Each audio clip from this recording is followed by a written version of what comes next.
So hello mga boss, it's Leover's Vlog again. So ngayon ay may tutorial tayo na video about sa wirings. So dito na video mga boss, ito yung part 1. So katulad nung nakita nyo sa intro natin. So step by step tayo mga boss. Tapos papakita ko sa inyo kung paano natin yan winiring hanggang sa matapos mga boss. Tsaka hope sa mga baguhan pa dyan mga boss ay may matutunan kayo sa video natin ngayon sa pag-wiring ng circuit na to. Dalawang ilaw tsaka dalawang switch, tagi-isang switch sila mga boss.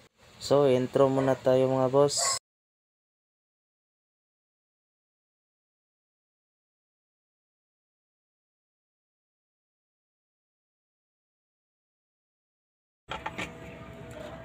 So ganito lang yung setup mga boss.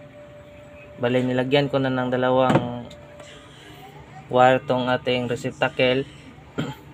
Pinasok na natin sa flexible hose. Tapos ito na lang yung hindi pa, yung galing sa switch saka galing sa supply. So lagyan natin ng wire yan mga boss. So yung kailangan natin na wire dyan is limang piraso mga boss. Ito yung una. Itong wire na to is para to sa papunta sa source. Dito mga boss, pasok nyo lang dyan. Yung wire pala na gagamitin natin dyan mga boss no sa lightings is standard na 3.5 mm squared na TH chain. Stranded yan mga boss. Yan, pasok na mga boss. Ang dalawa. Tapos susunod is itong tatlong wire na to mga boss. Sa mga ano lang to mga boss gusto lang matuto mag-wiring. Sa mga electrician dyan, so pasintabi na lang po. Sa mga ano lang to, yung mga gusto talaga matuto.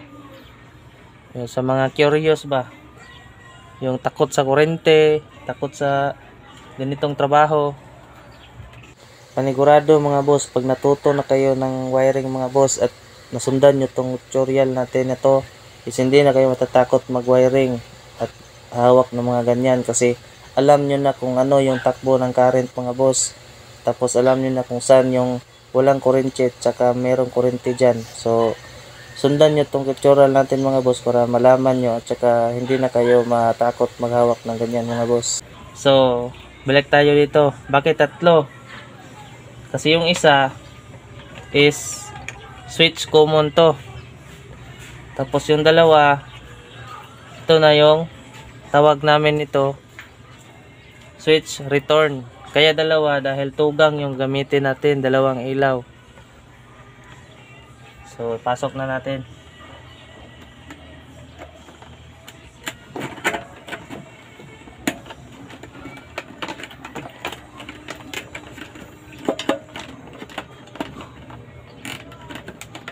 Ayun, pumapasok mga boss.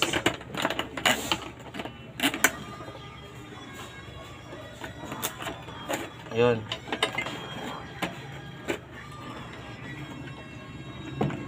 Ayan na mga boss. So ganyan lang yan kasimple.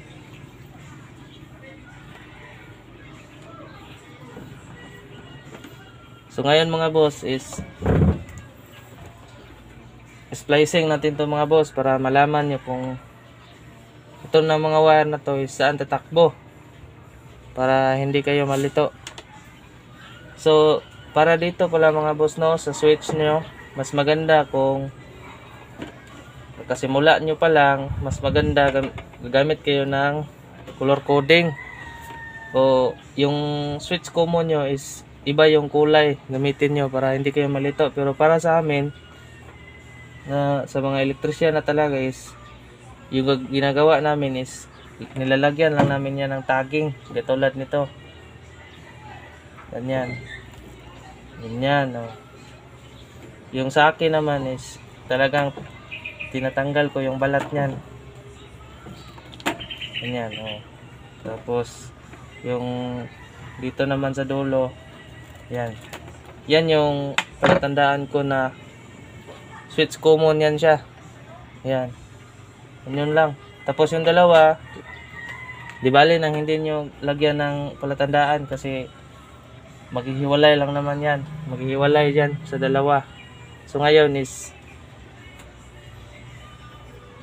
babalatan muna natin itong mga wire mga boss.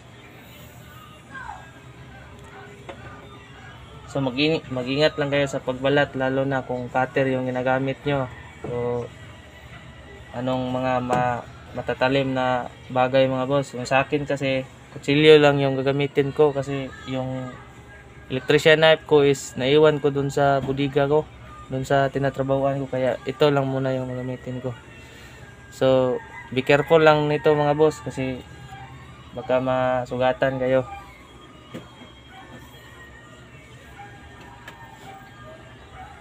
So katamtaman lang mga boss, no, yung pagbalat. Yung sa akin kasi dos yung haba ng pagbalat ko. Ganyan. Yun. Yan, dos. Balatan na lang natin lahat mga boss para diretso tayo.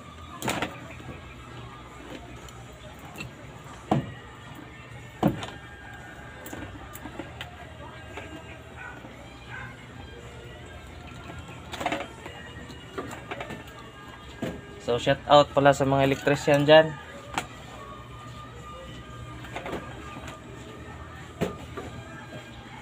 Nandito para sa inyo. Para lang to sa mga nanonood na gusto lang matuto mag-wiring.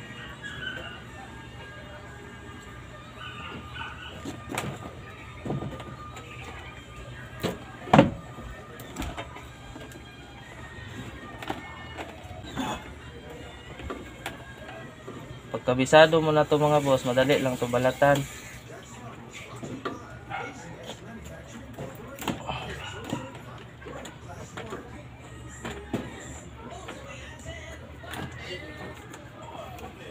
Pero pag hindi mo pa kabisado, may time pa na masugatan pa yung kamay mo.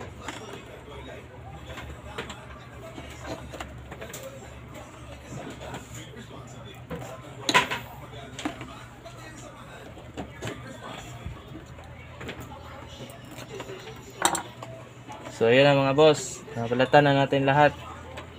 So ngayon is itatap natin isa-isa, step by step tayo para masundan nyo talaga. So ang unahin ko,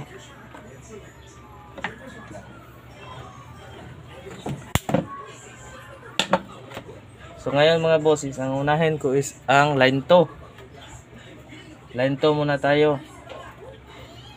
Yun yung switch common. So hanapin nyo lang yung nilagyan nyo ng palatandaan. Ito yung may balat na, tatap nyo lang ganito. Ayan mga boss, oh. Galing dito sa source, ito galing sa breaker, kukunin nyo dito pababa sa switch. Saglit lang mga boss, ha? Hindi kasi nyo magkita. So ayan mga boss, oh. Ito, tap nyo lang yan, ganyan. Twist lang, twist. Ayan, na tap na yung line 2. Tsaka yung isusunod naman is yung line 1. So dalawa man yung ilaw na pailawin natin. So kuha tayo ng line 1 galing sa source. Ayan, ito na yon. Ito na wire. Tapos kuha din tayo dito sa may dilaw, isa galing sa receptacle. So ngayon yung isa, steady lang muna yung isa. Tsaka sa kabilang receptacle na naman, ito mga boss, oh. Ayan. So kuha din tayo ng isa. Tapos yung isa dyan is steady din. So pagdugtungin lang yung tatlo. Ayan. So, dugtungin nyo na lang yan tatlo. Yun. At pagkatapos dyan, wag na wag yung kalimutan mga boss, yung dalawang line 1 tsaka line 2, yan yung hindi pwedeng ma-splice dyan kasi puputok yan. Kaya inuna ko yung dalawa para di talaga malito. So ayan na, natap ko na yung line 2 pupunta sa switch. Yung line 1 naman is na let common kung tawagin sa amin mga electrician. So natap ko na din pupunta dito sa may takel, dalawa. So yung kulang natin is switch return na. So ito na. Yung dalawa na ayan. Yung dalawa na bumaba sa switch ito. Yan, kita niyo yan mga boss. Yan. Yan na yung itatap nyo sa tig-isa diyan sa taas. Yung partner na isang dilaw. Ayan. So itap mo lang yan. Tap nyo lang yan mga boss. Ganyan. At yung isa naman, dito din sa kabila. So, ganyan lang mga boss. Yan, may... Tapos na yung wiring nyo mga boss. Ganyan lang. Oh. Tapos, ngayon, i-tap natin dito sa... Ay, hindi muna. I-splice muna natin ng ano yan. So sa pagtitwist mga boss is hawakan nyo lang dito sa may balat dito. Ito. Tapos ganunin nyo lang mga boss, oh, ganyan, oh. Yan. So yung ginagawa ko niyan is tinutupi ko yan guys. Tinutupi ko pa yan. Yan.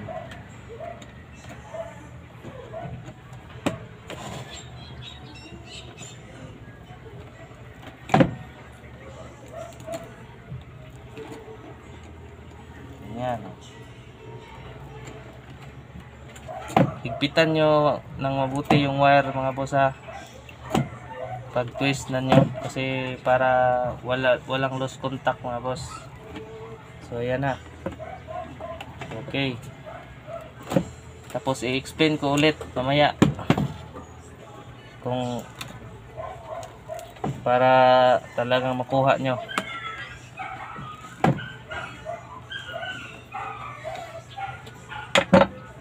So ngayon mga boss is yung pagtitape na naman.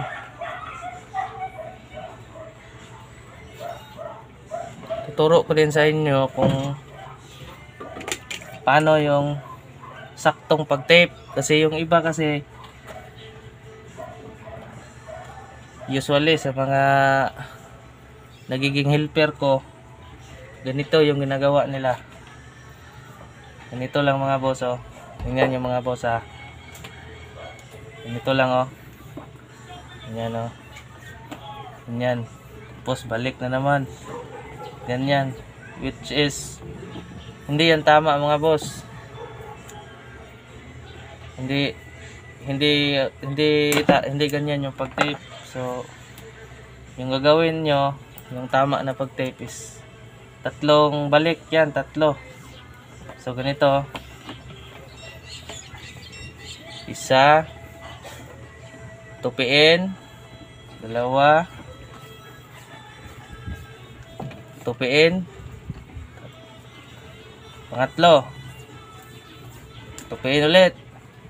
Yun yung tamang pag-tape mga boss. So talagang walang aksidente na mangyayari kasi ginanon mo tapos tinupi mo. So walang naka-insulate lahat, may insulator lahat. So yun lang mga boss, madali lang mag-tape. So i-tape ko na lang tong iba para hindi tayo makurente.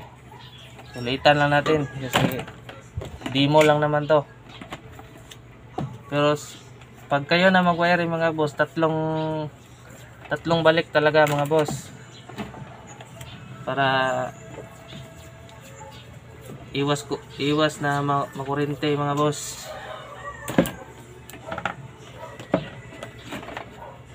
Yan. Tapos itatap ko muna dito sa source mga boss.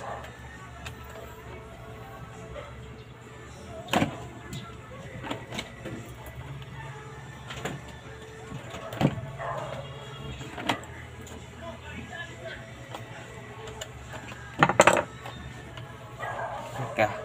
Kuha muna ako ng star screw.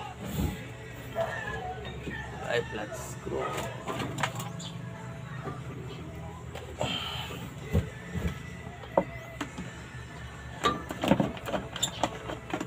Sobrang basic nito mga boss. Kung may idea talaga kayo, sundan nyo lang yung video ko para makuha nyo talaga.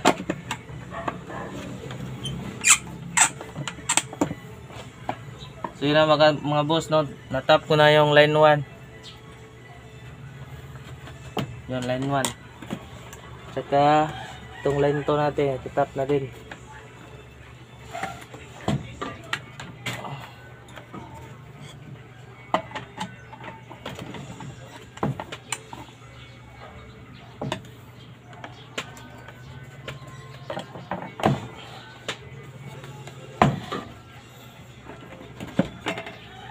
So yun na mga boss, nakatap na tayo. So ngayon is dito tayo mag-focus na naman sa switch. Kasi sa mga kailangan kasi sa switch mga boss, huwag niyong kalimutan. Ito na klase na switch is kailangan nyo na jumper. Yan. Lagyan nyo lang yan ng wire dyan, patalon sa kabila. Yan yung tawag sa yan yung tawag dyan. Dijumperan nyo lang para may line 2 yung kabila. Kasi pag hindi nyo lagyan yan, diretso lang kayo lagay ng wire dyan, yung isa lang yung gagana. Tapos yung isa is hindi kasi wala siyang line 2. So yan, kailangan huwag nyo kalimutan yan mga boss. Pag bibili kayo ng mga ganito na switch, kailangan ng jumper. Yan o. Yan. Basic lang naman yan boss, mga boss, makita nyo. Ayan, tingnan nyo mga boss. Yan. Yan yung pag jumper. So balatan nyo lang ito ng konti.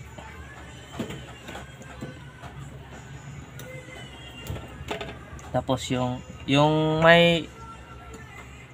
pinakita ko kanina na may tagging, yan yung line 2. So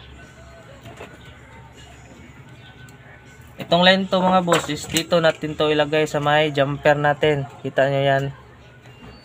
Ito mga boss. Ayan. Yan o, yan. Diyan natin yan ilagay. Yun. Pasok nyo lang. Madali lang naman yan. Tapos itong dalawa,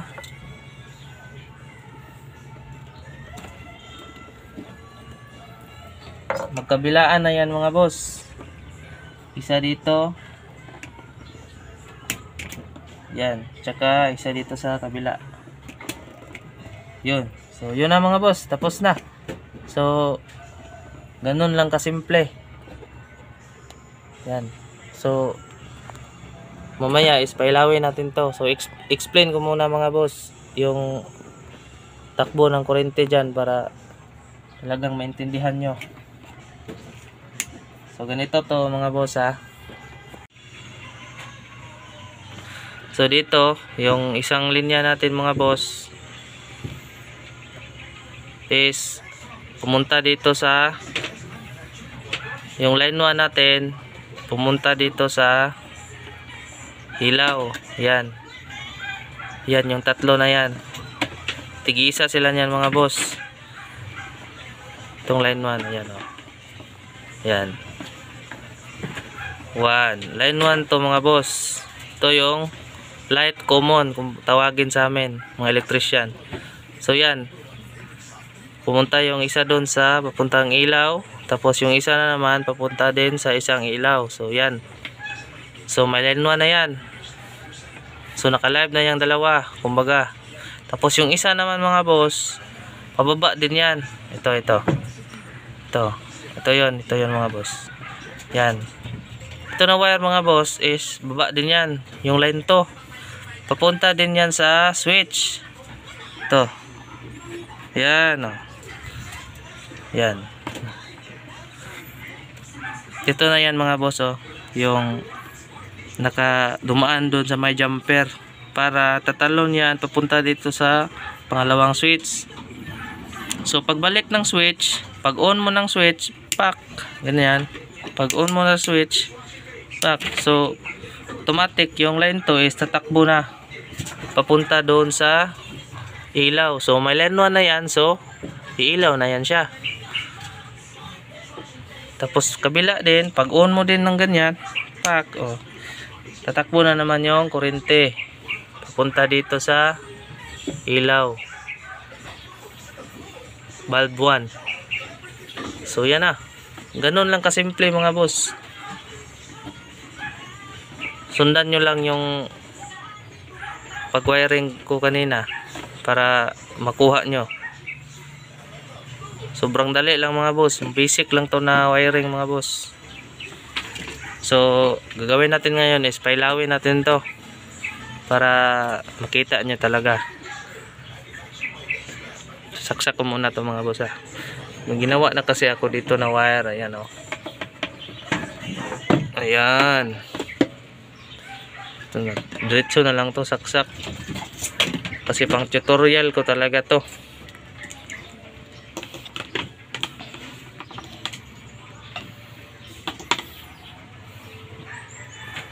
Testing tayo mga boss para makita nyo yung ginawa natin, yung tutorial natin. Ayan. So yun ko lang tong breaker mga boss. Ayan. Tapos lagyan natin ng bulb. Yung bulb pala natin mga boss is LED yung isa, tapos yung isa is yung filament type, yung pwede pang dimmer. Yan.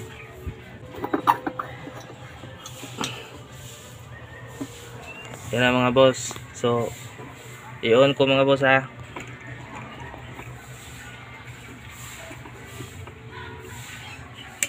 So ayun, nakailaw na yung isa natin na bulb. So yung filament type naman mga boss, ayan.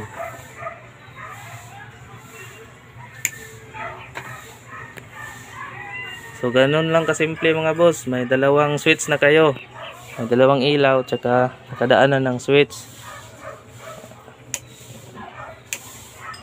Yun. Ganyan lang mga boss. Sundan nyo lang yung tinuro ko kanina para makuha nyo yung pag-wiring nyan. So thank you mga boss sa panonood.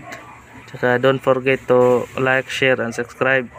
And pa-hit sa notification bell para updated kayo sa iba pang mga video tutorial natin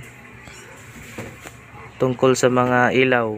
Tapos sa susunod na video natin mga boss is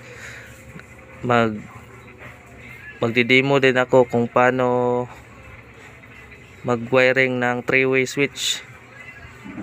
So thank you mga boss.